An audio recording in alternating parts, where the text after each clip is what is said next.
In this podcast, I'm going to talk about weird and wacky target markets for financial advisors, also called financial advisor niche markets. And I know that this is something that marketing consultants love talking to you financial advisors about. I'm not just going to talk to you about establishing a niche market. I'm going to talk to you about establishing a weird niche market. And there are definitely benefits to that I'm going to go over. First of all, what is a target market for a financial advisor? A target market is a group of people who share a common characteristic. There's usually one predominant trait that defines the categorization of the group. These are also called niche markets. Now, what I think a lot of advisors have a problem with is when they go into a state of specificity and give up the generalization, right? The general marketing, the idea of like not having as much focus on a group of people, they worry that they're going to lose people. And I say, you may or you may not. Somebody may go to your website and say, you're focused on tech employees. I'm a pharmaceutical rep. You're not right for me. I'm not going to lie and say that that can't happen. Absolutely, it can happen. But what I'm saying to you is, I want you to think about the opportunity. I want you to think about what you're giving up about losing that random client and the gains that you're making by electing to focus on this specific group as outweighing the loss. It may or it may not. It's up to you how well you execute the target market strategy. If you're going to be one of these financial advisors that just goes out there and says, and a lot of them do it just because there are high earning professions and they want to talk to people with a lot of money. There's no mission. There's no spirit behind it. There's no intrigue. There's no real interest. And most of all, there's no real value. What publications do doctors read? Oh, I don't know. Oh, okay. Have you heard of the White Coat Investor? Have you ever gone to that website? That's a financial website that a lot of doctors will go to.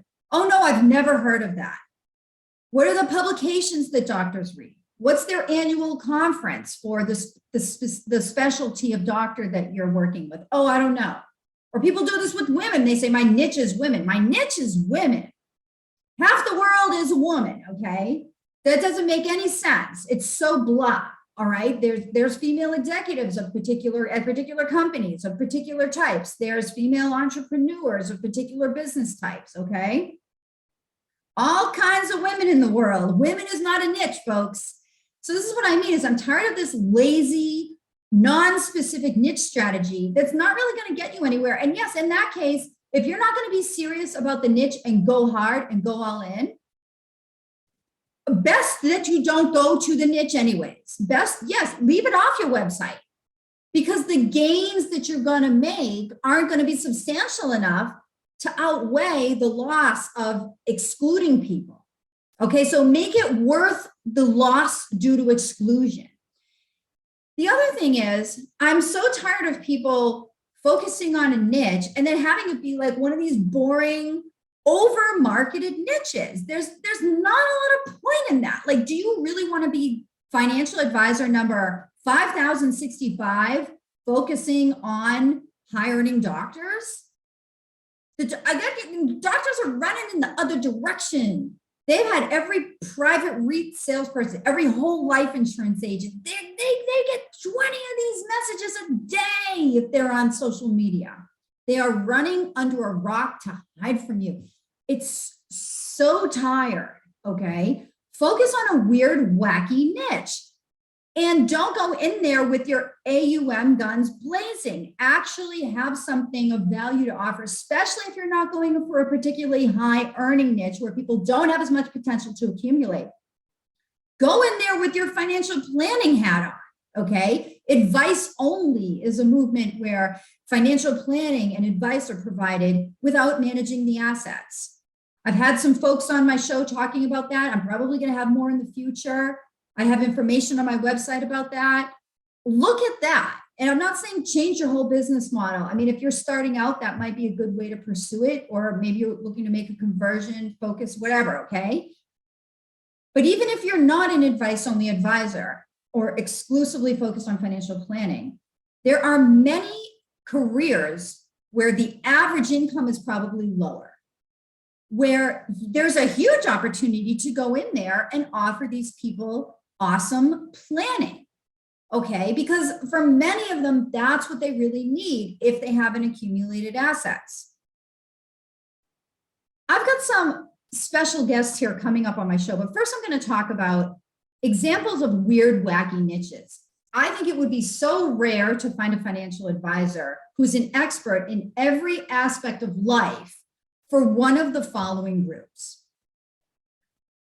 These are some examples. Psychic mediums. You may say, oh, well, the psychic medium down the street from me probably doesn't make a lot of money. That's probably true. But what about the top earning psychic mediums? Because I've seen some psychic mediums that are, for example, on television, they get booked for shows with full room, okay? Like there was this one, this Long Island medium or whatever that was on, I think she was on all the talk shows, okay? So, even if the average income is lower and the people maybe haven't accumulated as much or maybe can't readily afford that financial planning fee, you've got to look for the more successful ones, the ones that maybe are earning more. All right. You don't have to do business with every single psychic medium. There's 50 to 70 people that you have to do business with to create a good practice. So you don't need 5,000 of these people. You could focus on the top earning, the most conscientious, the ones that really have an interest and a need. Okay. Not everyone is going to be that way. But I still think you have a better chance of being the one person serving a less high earning niche than, like I said, financial advisor number 5065 that wants to work with business owners. Okay. Here's another one, celebrity personal trainers. I knew a celebrity personal trainer once that owned real estate on the Hamptons. Okay. We say, oh, this is, they work per hour or they're, not highly educated or what. Well, you'd be surprised. All right. Luxury car dealers, research scientists who work in Antarctica. Wouldn't that be great? That'd be so fun. That's the other thing is, don't you think these niches would be fun? When you get one of these weird, wacky niches, here's another example, BMX bikers. So my son has gotten into BMX biking. There's actually a bike course right near our apartment.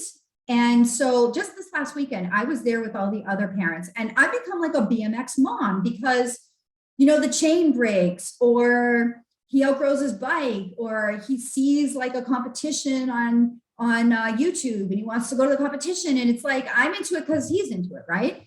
So I learn all about these things. And when I'm at the bike course, like every single time I meet somebody, they're so into the culture that I've become into the culture. There's a whole subculture in this BMX biking hobby, okay?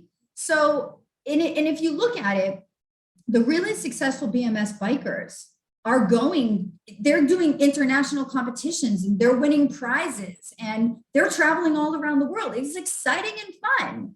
So, if I ever were to have a conversation, if I were a financial advisor and I had a kid that was into BMX biking and I was a BMX mom or dad, I just would think the conversation would be so natural if I met, like, for example, Sam Pilgrim is a famous BMX biker. He has a huge YouTube channel. Like if I ever met Sam Pilgrim, you would see the light shining in my eyes. I would be so excited. And because he's on YouTube, I would have so much to talk about with him. I'd be like, oh, I loved that video of you doing this or that. And I'd have so many good questions for him because I know his life. Okay. So I'm saying is like, have fun for goodness sake. I hate how in financial planning and advising, there's always this idea of like, would you go in there or anything so serious? I understand this is serious, but why can't you find something that you're passionate about and that people are passionate about and that kind of lives in them and go through it that way? Because it's natural and authentic. I think it'll make it go easier. What do you think? You disagree with me? Another one, this is I've heard of a financial advisor who focuses on just gamers, on famous video gamers. Some of these video gamers on YouTube are making probably $1 million a year or more. I've seen them. All right. Stunt actors. What an interesting little niche. And there are tons of things about that occupation that would make you as a financial advisor very valuable if you became an expert in it, like insurance, like disability, like financial planning for times when maybe cash flow is low, and helping them save and encouraging good saving and spend, all of that. Okay. This is where you could be so valuable if you really understood the niche. Skydivers, that's another one. And how fun would that be to be like a financial advisor for skydivers? Strippers, here's another one. I remember when I was in my early 20s, I had these kind of like wild random friends, whatever, we were young, we were all out of college. And there was this one girl that we were friends with, and she was a stripper. And I remember like, I couldn't beat her in terms of the amount of money I was making. Like I was just starting out in my career in finance. I was taking my CFA, working 1,000,000 hours. I had this job at JP Morgan, and I was earning a decent living for somebody right out of college, but she had like a BMW and she was killing it. This girl was killing it. We kind of lost touch. I mean, that was how long ago? That was probably about 20 years ago now. But my point is that everybody needs financial planning. Everybody needs financial advice. And if you can kind of strip the AUM away, and you can go in there and work on some of these niches where people haven't necessarily accumulated all the assets, I think that there's a great opportunity. So I have two people that are going to be on the show. I'm going to be interviewing them, and they're going to tell you their story of having a weird, wacky niche and how it's worked out for them. And I hope it will inspire you to consider being non-boring and going in this direction. Sure. Todd Kafuri of Cadenza Financial Planning is a financial advisor who lives in Las Vegas and is focused on working with event planners. Todd, welcome to the show. Thanks, Sarah. Good to be here. So Todd, how did you pick this niche market of event planners? So it was a convergence of a lot of different things, actually. And, right up front, people have this connotation of event planners as, people who are like wedding planners and things like that. This is not quite the same thing. Event professionals are people who deal with a lot of corporate shows, a lot of professional, music performances, any of those sorts of things, and not so much the wedding planning piece of it. There are very technical roles that are within this. There are, producer roles that are there's content managers. Those are the sorts of, some of the people that are in that event professional industry. I got involved in it sort of in a roundabout way. My wife is actually a live event producer. And when I created Cadenza almost a year ago, my idea was that because she travels so often, shows all over the country, I wanted my firm to be fully virtual so I could travel as well. So that's the way I set it up. And then that is romantic, dude. Isn't it? Well, the fact that I get to it's the thing is I don't want to be away for, we don't want to be away from each other for, stretches of time. On a consistent basis. Yeah, I totally hear you. I love that. Okay, good. So keep going. Yeah. So I set it up as, basically 100% virtual so I can work with people all around the country. It ties in as well with my enrolled agent designation, which I'm able to, essentially, if I had to, represent people all over the country in front of the IRS. Not that I really want to, but I can. But it allowed me to go to the different locations where she was going and actually meet a lot of the people that are in the industry. So it was a good tie in there. The other reason I liked to vote, and niche has always a little bit antithetical to what the thread that's gone through my professional career. I actually like a lot of diversity in the things that I do.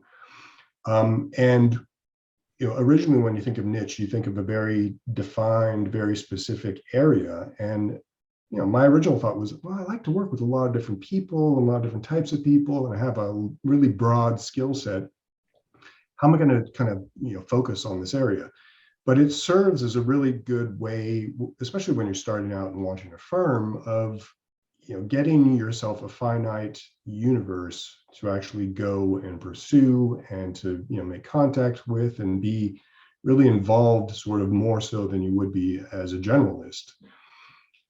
So the fact that I'm able to go and meet some of these people, the fact that a lot of the people that are in those sorts of live event professional roles are actually freelancers. And that is kind of the underlying niche, I guess, if you want to call it, that is really my wheelhouse, because I've been a freelancer for the majority of my working life. So I know the challenges that freelancers, I know that they have to wear many, many hats. I know that there are a lot of opportunities for freelancers as far as taxes, as far as structuring their business, that regular full-time employees don't have.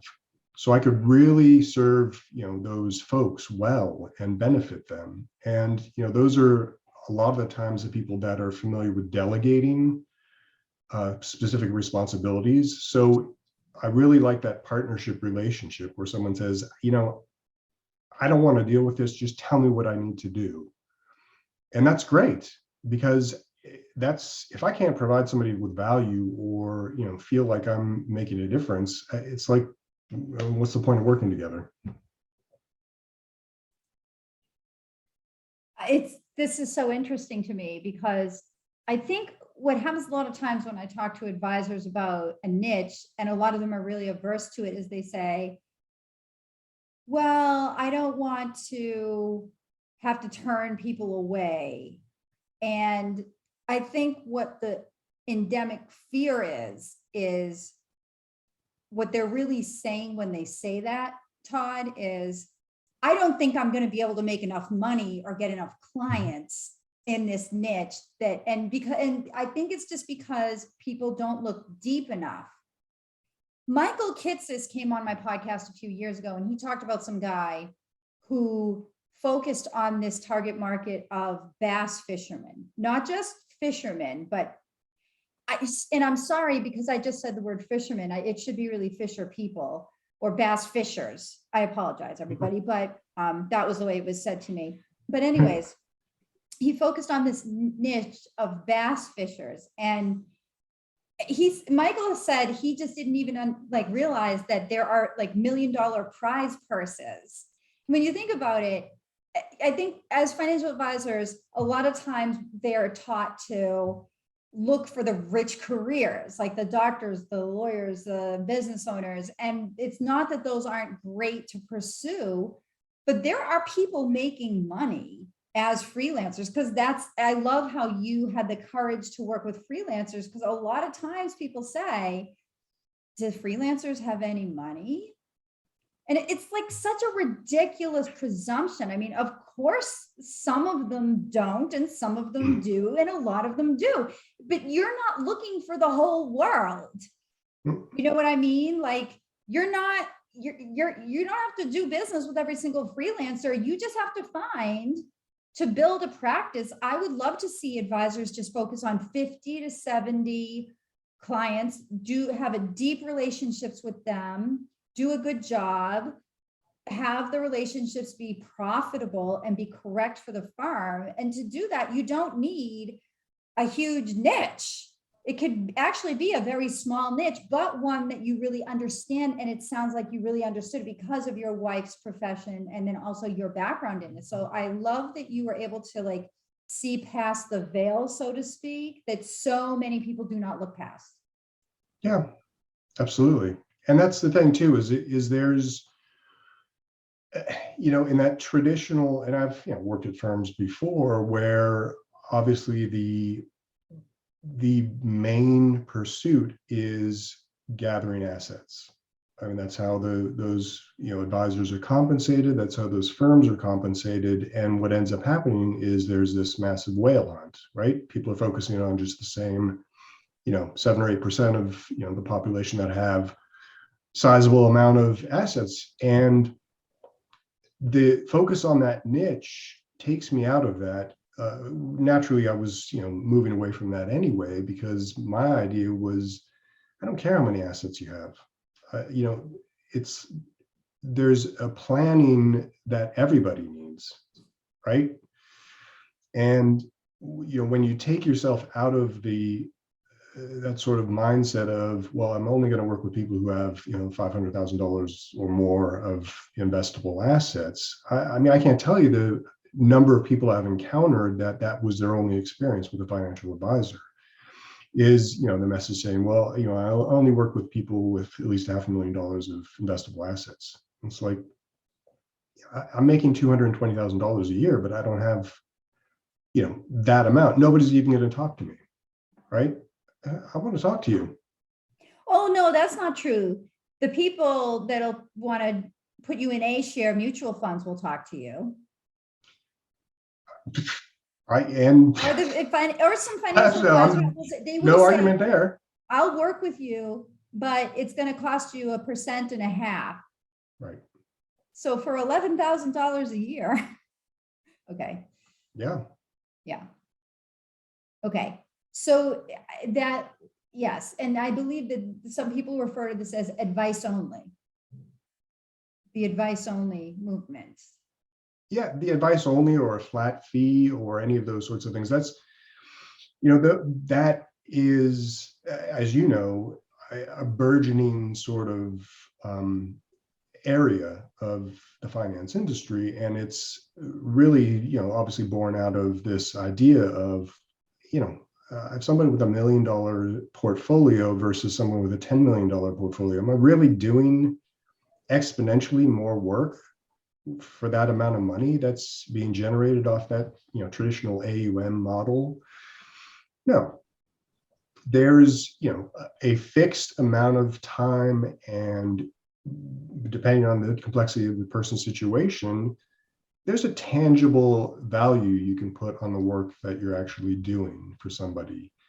And that makes it more accessible for a lot of people. I can tell you this, I have people come to me that are outside of my niche completely, simply because they're looking for a fee-only arrangement.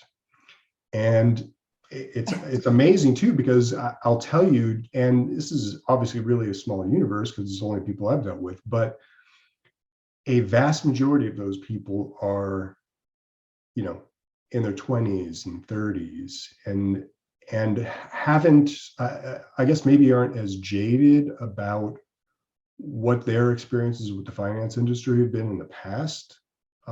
So they have a really good idea. They may be in accumulation mode. I mean, they're definitely in accumulation mode. They may not be asset rich, but they have really good incomes. They've got a lot of potential. They got complexity. They have, stock options. They have ownership in companies. They have, all these different things. And they've recognized that, hey, I want to manage my own assets. I want to do, whatever. I want to speculate and, buy stocks. I'm young. I can blow out all my money if I want, and I can still be fine. But I need help with this. I need help, on exercise strategies for my stock options. I need help with, planning for taxes. I need help with, where am I going to buy a property? What are the implications of this? And that, I mean, really the things that planners dig into, or really should dig into, as opposed to, here's a portfolio of, ETFs, and, let's spend half our time talking about, your investment management.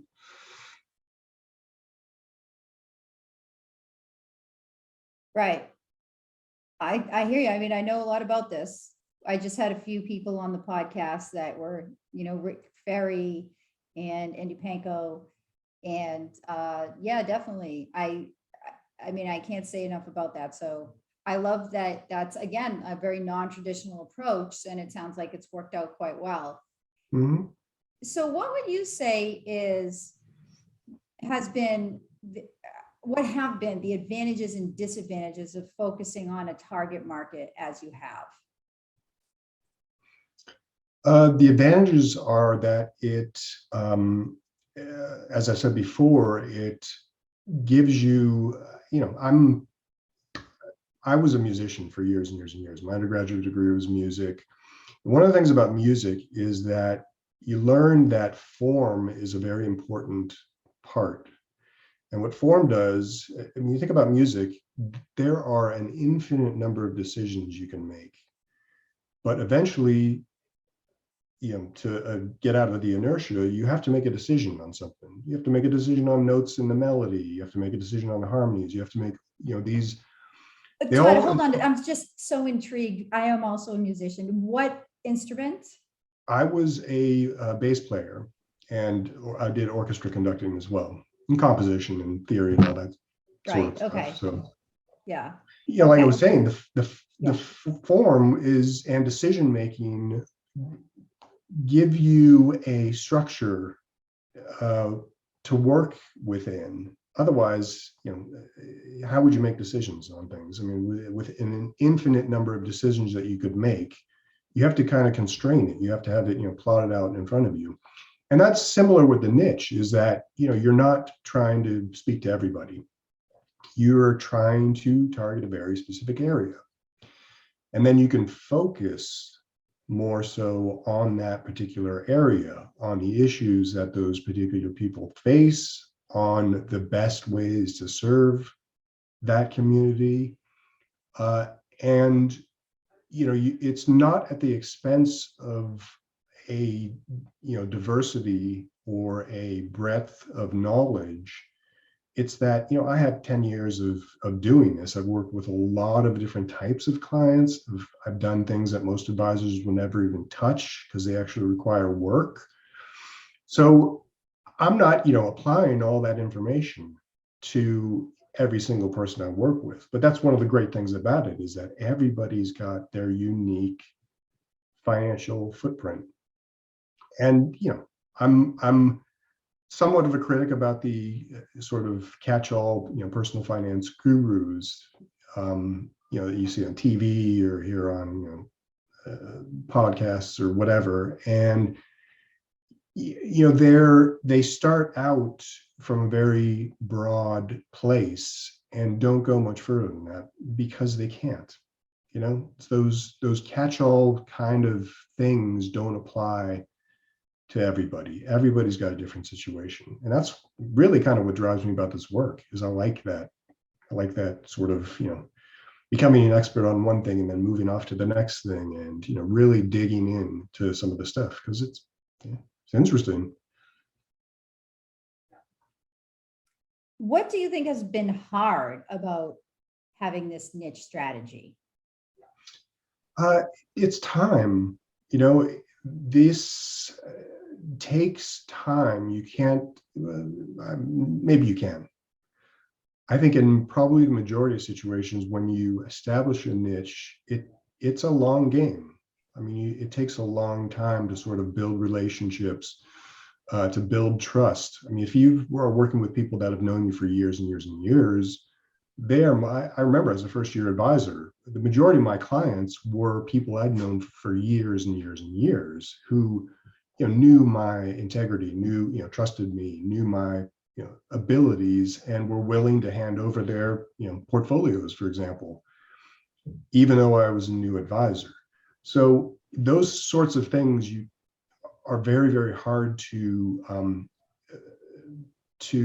synthesize without taking a lot of time to kind of develop them.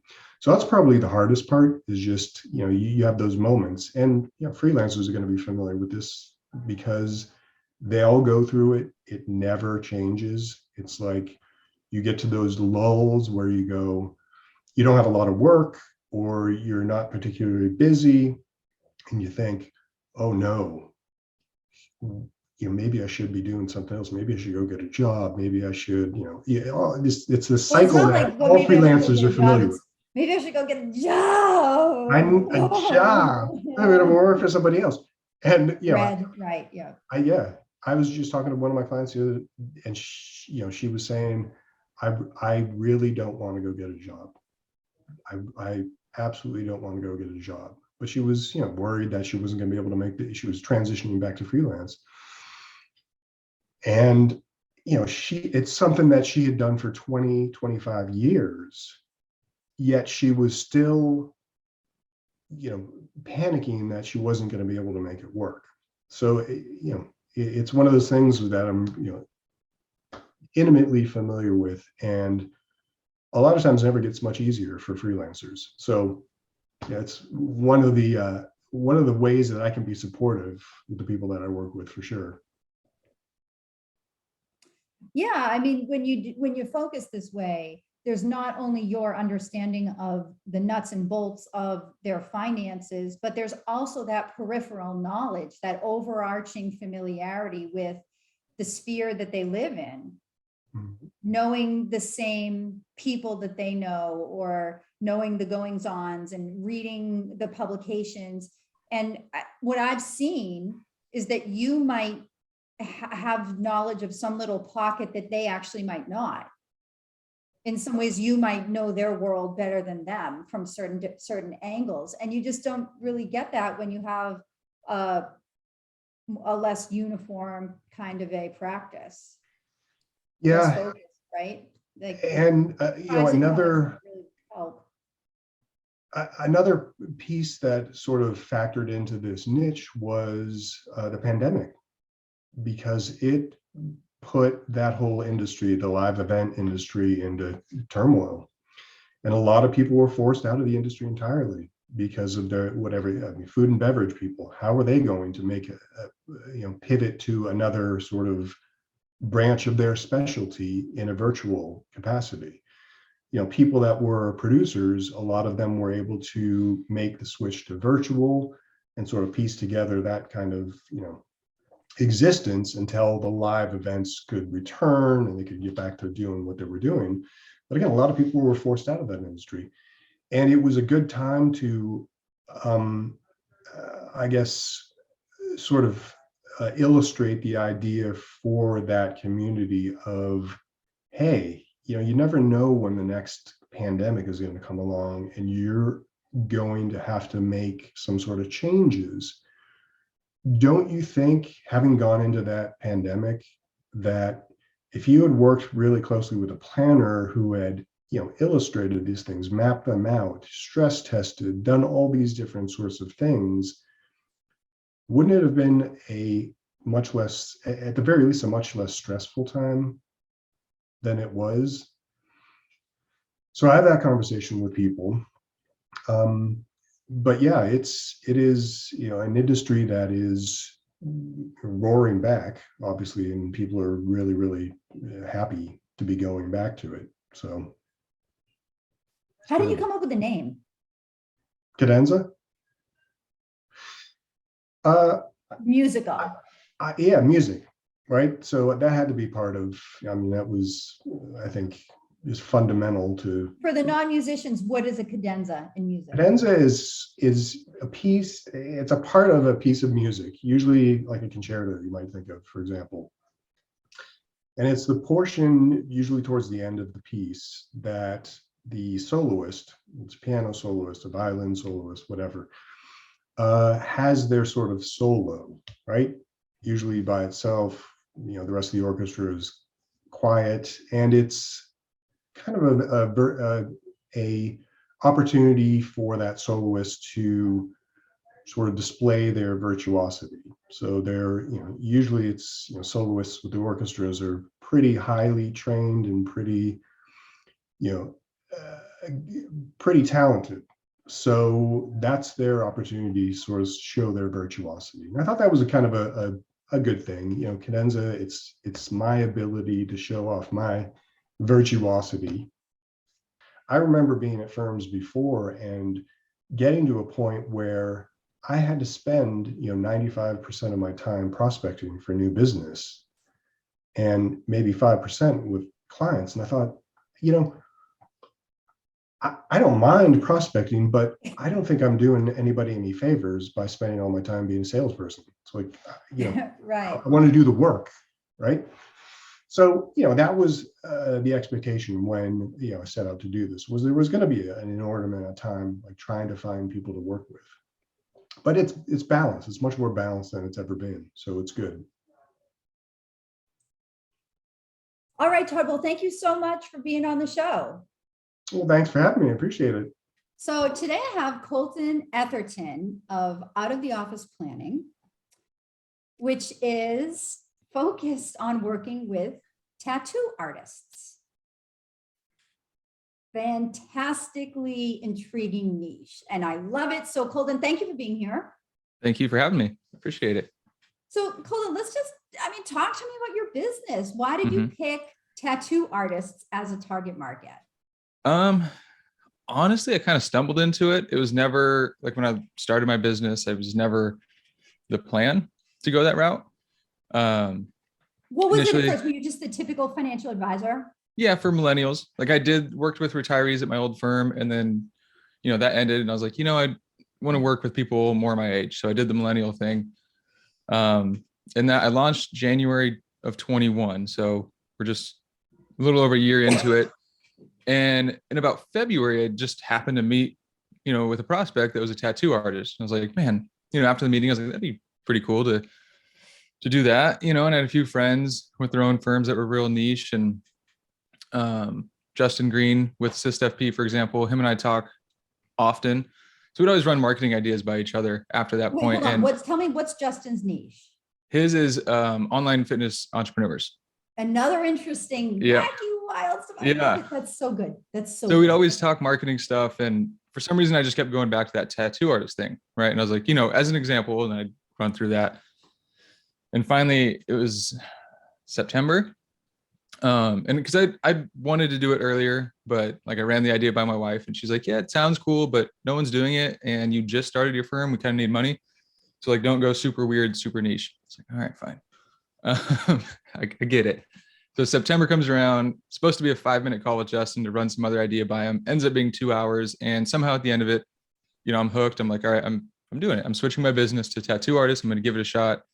If anything, I can always change it back.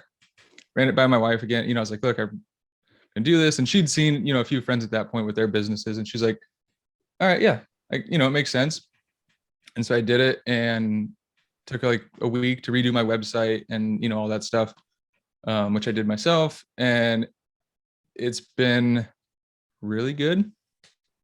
Business is a lot, picked up quite a bit since that point. So yeah, it's interesting. I wasn't sure how it'd kind of be accepted too, like in the advisor community, because it's kind of different, not your typical niche. It's been pretty cool. But so are you a tattoo enthusiast? I am. So I got my back done when I was 19. Basically my full back. It's definitely one of those tattoos you get at 19 and now needs to be reworked. But so that, and then I got some tattoos on my arms, and my wife has a full sleeve. And I always love tattoos and like wish I could do that. You know what I mean? Like, oh, this would be super cool. But I didn't see myself as artistic, didn't go down that route. And so I just thought it would be kind of a neat way to work in that industry without having to become an artist. So let's see if this works. And yeah. So Colton, I've seen your website and I think you do a fabulous job of presenting an authentic interest and a very specific knowledge of what life is like for a tattoo artist. And I love that. So when you were doing some research on this niche, what made you say this would be good? They would need me. They wouldn't just be all broke, or they wouldn't all be sharing the idea of working with somebody. It's a good question, because I was kind of torn on that, going into it. I was like, are they really going to want someone to come help them? Because they have, historically it's been an industry that's kind of more on the fringe, if you will, right? A lot of them have in the past dealt with just cash payments. And so it's like, are they really going to want someone to come in here and say, hey, let's do some tax planning and manage, that kind of stuff. Then on the income side, I just kind of thought through like what I was paying my artist at the time. I'm like, okay, if I'm paying him this much for my session, he has another session that day, for calculating that out through the year. I'm like, that's pretty good money. And so I tried. But Colton, did you find out the average income for this profession? Did you have any idea? I tried. It's very hard to find accurate information on the tattoo industry because of that old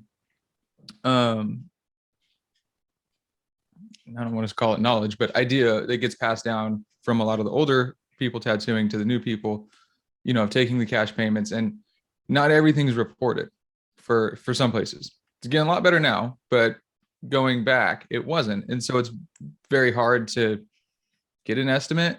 I think I found something online that said maybe 80 grand was a good average number. I'm seeing a handful of artists with that or double or more in income, just depending on their shop and where they're located and that kind of thing. And so, yeah, it was hard to get accurate pricing, or not pricing, salary information on these artists, because it's, even you now, have the anecdotal knowledge because Yeah. you have had tattoos, people. It's okay. yeah. Right. And You so, do- I you talked to a that couple way. people. I mean, and like on the internet, it says that the average financial advisor salary is like 80 grand or something like that. If Mhm. you look at the BLS data. So that's not exactly, Yeah, I think a little people are skewed. weird about reporting their salary. Okay. But what was it that what was it about your practice that you thought would make somebody, if they were a tattoo artist, say, Mhm. I need to talk to this guy? It's a good question. I just kind You of, understood their nuances? in talking to like my artist and, to a couple others that I talked to, and I understood. I was like, okay, they're all self-employed. They're all 1099 contractors where they rent a booth at a shop, or they have their own private studio. There's a very, very, very small number of places that I've found that are W-2 employees for their artists. I think I found 2, honestly, that, Right, so not the that are that way. majority. Okay. So they're all having to deal with managing taxes and cash flow. They don't know how to save for retirement, and investing, all that stuff that any self-employed individual has to do. And so I recognize, I'm like, I've already helped a lot of people with this in my career before. Now I just need to take that and apply it to the tattoo industry, which, in big picture, it's very similar to other industries when it comes to being self-employed, but there's definitely some nuance in how they run their booking, the time they spend before actually tattooing, drawing, supplies, all that's little nuance stuff that's a little bit different. But yeah, it was just like, okay, they're all self-employed. They all love the artist side of it. Almost all of them hate the business side of it, and they don't want to spend the time doing it because they're already drawing for a couple hours, oftentimes for a lot of the pieces they're doing, and then they're tattooing, for a few more hours for that. And so they don't want to spend time also trying to figure out a whole bunch of this stuff. And there was no one really helping them, and so there's of course people they could go to, but no one was speaking to them directly. You know what I mean? And so it's Right, kind of they're taken used off. to the definition of a financial advisor being like, well, if you don't have $1 million saved, Right. like you don't want to buy a private REIT interest, then you can't get financial advice from me. I'm not talking to you. I'll give you a free Exactly. financial plan, which is what you Yep. need. But that's only if I can make 1 or even 1.5% Yep. of your AUM. Or they're Okay. selling some kind of insurance product, and that's kind of what they're stuck with, right? Yeah. And Okay. so, and I'm not going in there meeting people with a suit.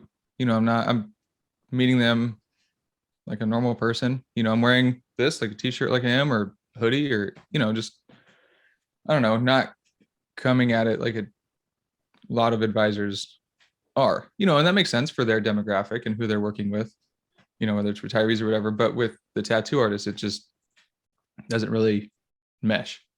Right. Okay. Are you advice only, by the way? No. So I do manage assets for people. I do not require clients to have me manage their assets. So it's up to them. And I actually just included that in my fee recently as well. So I'm not charging a separate fee for them, because I was doing that on like a flat fee annual basis for those accounts. But a lot of the people I'm working with, we're just starting out in savings and opening retirement accounts and that kind of thing. So it's not valuable. And some people may say I'm leaving money on the table for the future or whatever, you know, not charging AUM or even a flat fee. But I mean, I'd rather get paid for the advice than the investment piece, So personally. you're charging a flat fee for advice Mhm. that includes financial planning and Mhm. investments. Yeah.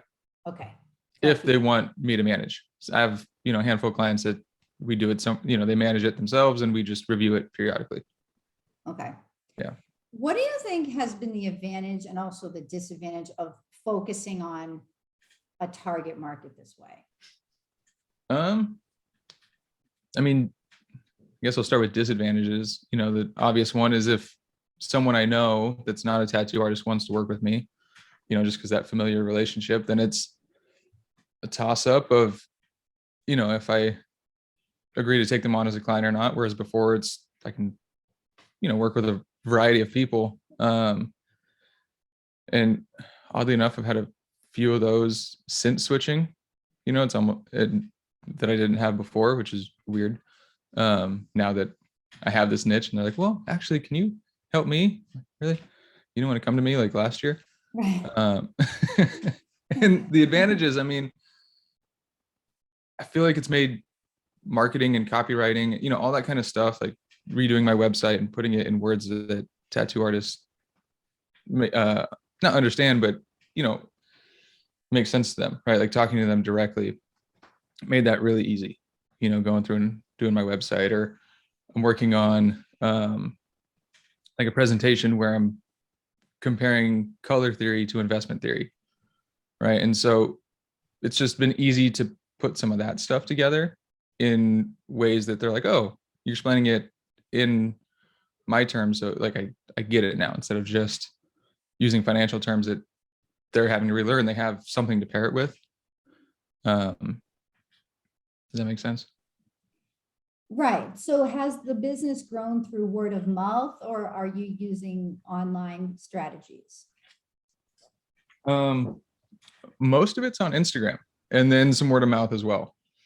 So I have a business page on Facebook. I don't use it that often. Usually it's just posting from Instagram. LinkedIn, I don't do a whole bunch of because there's not really artists on there. So a lot of it is Instagram, connecting with artists on there, and then word of mouth through that. You know, so like I've connected with this guy named Chase who runs a booking company for tattoo artists. And so, you know, he's connected me with a few artists that he works with, just to, you know, whether it's to chat or have them on my podcast or something like that. There's a lady named Laura, who's out of New York, and she actually runs an app to find a tattoo artist in your city. And so I connected with her, you know, so it's been a lot of word of mouth there.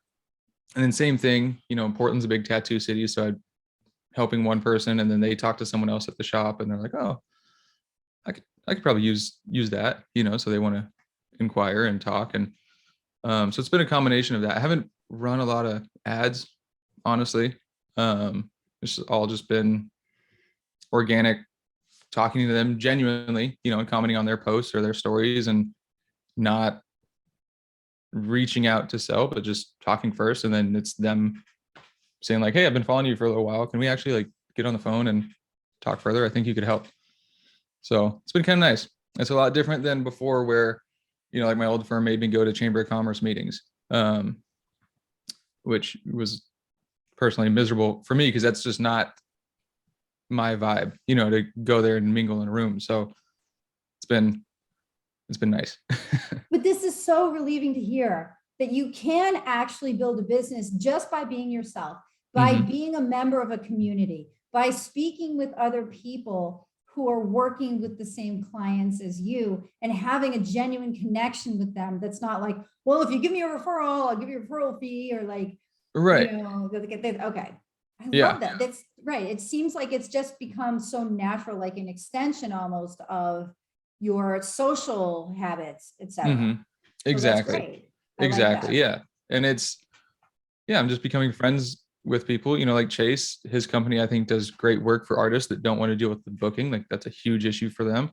So there's been multiple people I've talked to that I've just been like, hey, it makes sense to talk to him. Like, I don't get anything from that. It's just, I think this would help you. Yeah. And I've made friends with a few others. You know, I have, there's a husband and wife that own a shop here in town that they moved from California in 2020. 2 young daughters, you know, they're going to come over for dinner next weekend. You know, I don't do business with them. They're just friends, you know? So it's, I don't know, it's been really neat connecting with people on a different level than just business, you know, like I kind of felt like it was before with my old firm. And I can just be me and talk to people, and I don't know, it's been nice. It doesn't feel like I'm selling, you know, myself in a way, but it does not feel like it at all, because I'm not doing the typical stuff that is recommended in like sales books and all that stuff, because it's like I'm here, I can help you, or you know, you don't want my help, and we can still be friends and whatever. Yeah, it's interesting. What would you say to somebody who's thinking of focus on one of these, I use the term weird, wacky niches, right? What would Yeah. you say to someone who's like you, sitting Mhm. there at the dinner table with their spouse, and the spouse is kind of like, well, I don't know. What would you, if you could be the microphone in that person's ear, what would you say? Do it. I mean, it was, to be fair, you know, it sounds like, oh, it was such a smart decision and easy to do, and you know,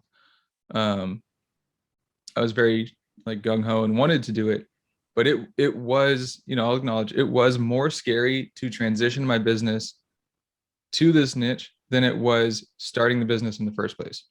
Right? Like I had the falling out with my old firm. The next day I was like, cool, I'm just going to start my own firm. Easy. It wasn't, there's no hesitation. It was terrifying to hit the button to change my website over from the old way that it was to the tattoo artist branding. Why? Because I was going from the big pool down to this really little one, a weird one that no one had done or was doing. I didn't really know if it could work. You know, I hoped it could. Like, I felt I could make it work, but there was no proof there. So it was up to me, where it's like, yeah, millennials, I could make work. You know, it's very broad. There's people I can help. And so it was terrifying. You know, it was about midnight. My wife was working nights at that point. I was sitting there like texting her, like, do I push the button? Do I do it? And so I pushed it. And so yeah, if you're thinking about doing a weird niche, I mean, I think one, make sure that it's something you actually do enjoy. You're not just doing it to have a weird niche, because I think it's not going to connect in the same way. You know, the excitement would wear off or anything like that. Like, I genuinely enjoy tattoos and understanding them and talking to people and seeing them, you know, do their art and reading about them, you know, like it's something I enjoy. And so as long as doesn't matter if it's weird, but if it's something you actually enjoy and you want to learn and talk to the people in that area, then I say go for it. I mean, nowadays it's so easy to connect with people in your weird, unique spaces of the internet to do business with. And I mean, you only need a handful of people. You don't need 400 or 500 clients necessarily, unless you really want to build it out. But, you know, a lot of people I feel like that are doing these more weird, fun, niche practices, you know, they're solo or 2 people or something. And so you just don't need as many people. And I think you can find your little group on there and turn it into a business. Well, I think one of the things that people overlook is that you don't need, like you said, hundreds and hundreds of clients. If you want to build a nice practice, you can have a very nice practice and it'll mean something. Exactly. If you have a smaller number of clients, deep relationships with them, you'll probably get more referrals. You'll probably be seen as higher value because you're specialized and you devote more attention to them. You'll be seen as higher value by the COIs that you work with, because you won't be running around like a chicken with your head cut off saying, oh, I didn't know that there's that doctor conference this week. Because the financial advisors do this all the time. They want to focus, like when people want to focus on a niche, they want to work with like the doctors. Yep. That's what everyone wants, right? Yeah. But it's like your financial advisor number 5,605 that day to contact them. And then a lot of times they don't even do it right. Like I think advisors are sick of marketing consultants like me confronting them and saying, go into a niche. So what a lot of them do is they just go niche nominally, like they don't go deep into the niche. And so I totally agree with what you're saying, is that it has to be something that really lives within you. And it doesn't have to be like something that you personally are a part of. Like my son is into BMX biking, and we got into it this fall, and it's like every time I go to the BMX track, it's like BMX subculture.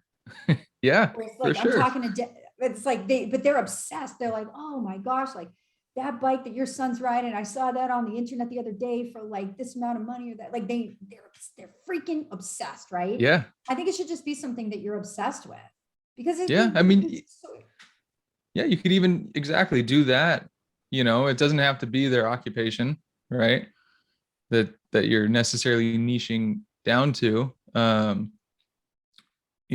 I can't think of his name, but there's a guy that I've seen on Twitter, his niche essentially is like nerds, right? They like video games. And so all his wording is towards that, and him and his clients can play games together. Like, someone could BMX, like, yeah, you're the advisor there. You talk to these people, and instead of wine tasting, your client events are, renting out the BMX track and having fun together, or just, I don't know, it doesn't have to be occupation. Occupation helps just because for their problems, but I mean, I think you can certainly do it for interest as well, as long as it's genuine. Yeah. Well, the other thing is that traditionally in the model, there's a lot of, when you financial advisors are told to build a business, it's like, go after everybody, get as much money as you can. And I think it's at the lack of intentionality.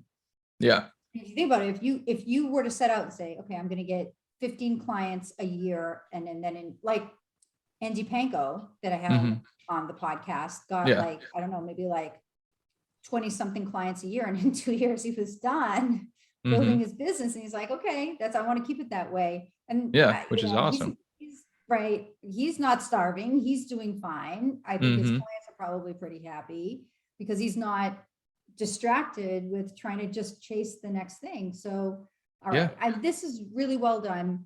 There's no guarantees, financial advisors, that your niche strategy will work as well as Colton's had, and I can't say that, but what I can say is I think it would be great to see more people going for what we call blue ocean, or the oasis, where there aren't so many financial advisors, but there are people who need help that are maybe not the traditional client, and then find non-traditional ways to service them that does right by them. And it's a success story right here that I'm hearing. So thank you so much. What other tips would you have? And then we're going to close the podcast. Man. Yeah, I mean, I think a big thing is if you do pick something, dive into it, right? Don't just kind of skim the surface, especially like if you're not necessarily part of it, right? Like I'm not a tattoo artist, but I'm reading a lot of the stuff that they're reading to try and understand their frame of mind. You know what I mean? To really get into that. Like the color theory stuff. I'm not an artist, but I downloaded a free ebook on color theory so I could try and understand it and compare it.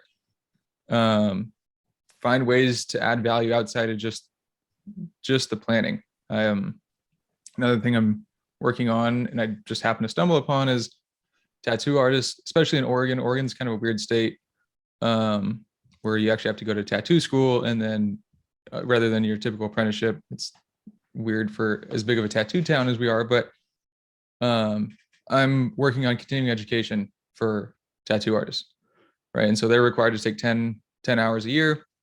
So I reached out to the state and said, hey, can I create courses for this? Just a separate way to add value. So like I've talked to a few shop owners to go and like, hey, I can present it there. I can have it recorded, right? And have it on my website or whatever for people as well. And do it at conventions and that kind of thing beforehand if I really wanted. And so I think there's a lot of ways to help these niches that you won't see at first, but as you kind of dig into it, a lot of it opens up. I had no idea that needed continuing education. I had no idea about the color theory stuff, that it would actually make sense when you compare it to investments, like just these random things. But as I'm getting into it, and I think that you just have to take that first step. Because if I would have waited and tried to understand every aspect of it before I started, I would never have started. I never would have had the conversations that led me down the path where I am now. So, yeah, I mean, I jump I'm into glad it, you pushed have the fun. button, Colton. Me too. So my wife is too now, of course. Although I think a lot of our future money might go towards tattoos, because I'm looking at it all day and seeing some cool ones. So it's kind of like, yeah, I'm getting paid by clients and now I'm paying them. But yeah, I think, I don't know, just dive into it. Even if you don't know everything about it, you can learn along the way, starting just with the planning aspects, and then kind of learning how to relate to them, and make it genuine. I don't think I've really ever done any cold outreach on social, especially because I'm dealing with a demographic where every one of their profiles on Instagram says, please no DMs, because they get so damn many DMs. And so it's like, okay, how am I going to connect with people if I can't even message them? They reply to DMs when you genuinely respond to their posts or their stories, though, but not cold ones. And same thing with email. They're like, they open their emails at certain times. So I think as difficult as some niches may feel like they are to work in, I think you can do it. Right. Yeah. Yeah. All right. Well, great. Colton, thank you so much for being on the show.